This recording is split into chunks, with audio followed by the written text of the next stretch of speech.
After your father united the great nations during the first Battle of Inner Water, things were good for a while, until your mother, a great woman, may the spears guard her soul, gave birth to you and the rest of the royal siblings.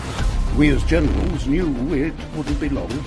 Your father would rightly want his own heirs, leading his armies. We begged your father to keep the old way, selection by the trials of superiority. He agreed, and in hindsight, the worst outcome. Archis from the House of Archidons was the first to lose their position. Next was Mera from the House Merrick. One at a time, eventually we all fell. Even me, loyal to your father through 2 great wars. Atticai could barely see over his shield. I didn't last long. I was defeated as if I were a child. Many of us became split by rebel recruiters. We were tempted by the prospect of taking back what was ours. I was sworn to protect the royal siblings, not to take orders from children. When Atticai was struck down in battle, surely it was my turn to step back in. Your father assigns Atreus to lead. A boy who doesn't even train. He's never in school, and worst of all, doesn't believe in the way of the spear. Oh, that was the final splinter. I left to find my own way. Hundreds loyal to me followed. We were in search of the old ways. But what we were led to was something ancient, something magical, and it changed everything forever. It turns out we're not the only ones that got lucky.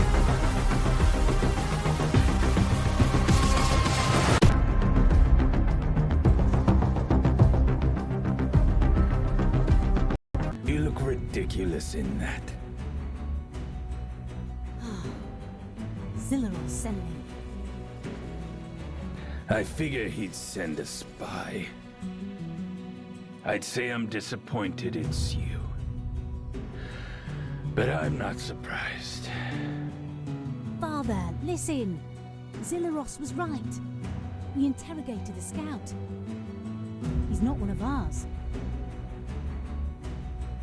Zilleros is behind this. He's always up to something. He sent me here to protect you. He thinks I need protection. That's outrageous. He's trying to undermine me. And how are you supposed to protect me? I brought the Shadow Wrath and we are at your command, sir.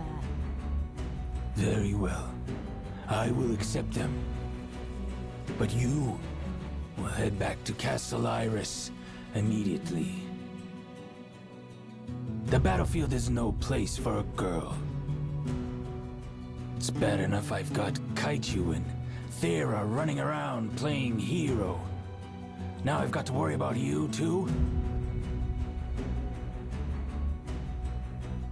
Do you know what immediately means? You're supposed to be quick.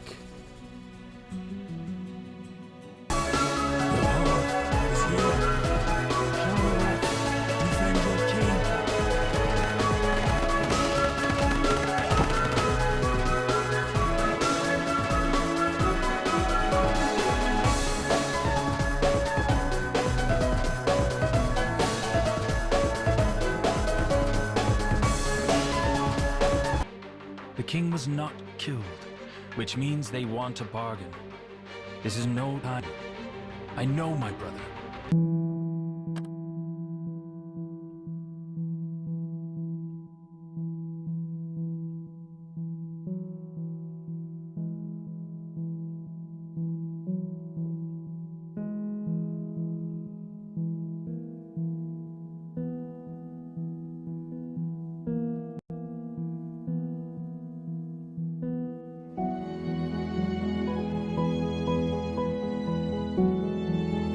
brother's here.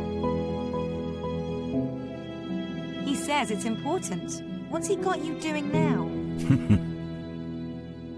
Always something with him. Fix him a drink? Oh, is that an order, sir? Please. Better. Thanks, love. Be right in. If you want his attention, bring some ale. Speaking of, my dear, would you mind?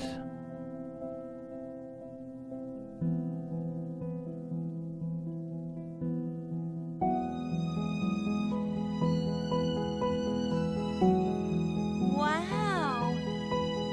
I can't believe you're still doing that one. One day I'll get you. So, what's so important? Zilly, what's up? I go by Zilleros.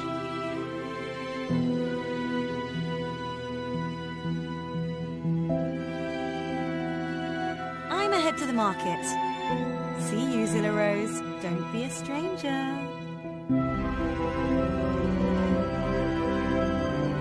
You are the leader of a nation called Order, and your way is of peace and knowledge. Your people do not worship their weapons as gods. This makes you a mark for infiltration by the surrounding nations. Your only chance to defend is to attack first.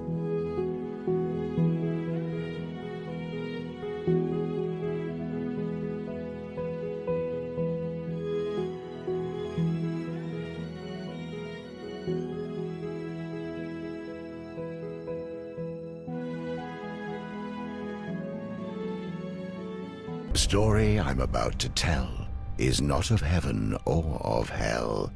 It's not of any place you know, and if you did, you dare not go. It's full of love, war, and death, and begins with the first breath. V lay wrapped in his cocoon, dreaming of what might be. An eternal slumber, an infinite loneliness with nothing for him to see. In the abyss, he dreamt of seeing his reflection, his lack of companionship, his only imperfection. This sudden realization jolted him awake. In that moment, time began, like the birth of a snowflake. He removed his 1,000 eyes and cast them into the darkness, creating the stars and space. He chose one planet among the rest for his final resting place. He called it Inamorta, the first word ever spoken. To feel alive, he needed children, or he'd remain heartbroken. He knew not of pain or suffering, only the need for a son and daughter. From his body, in his likeness, he created the elements, earth and water. For 1,000,000 years, these two elements would populate the world. V would watch, impressed, until the inevitable unfurled. The elemental populations reached beyond capacity. Water would claim the oceans, while earth would claim the trees. They fought ferocious battles, and borders only grew, though they could not live without each other. So what were they to do?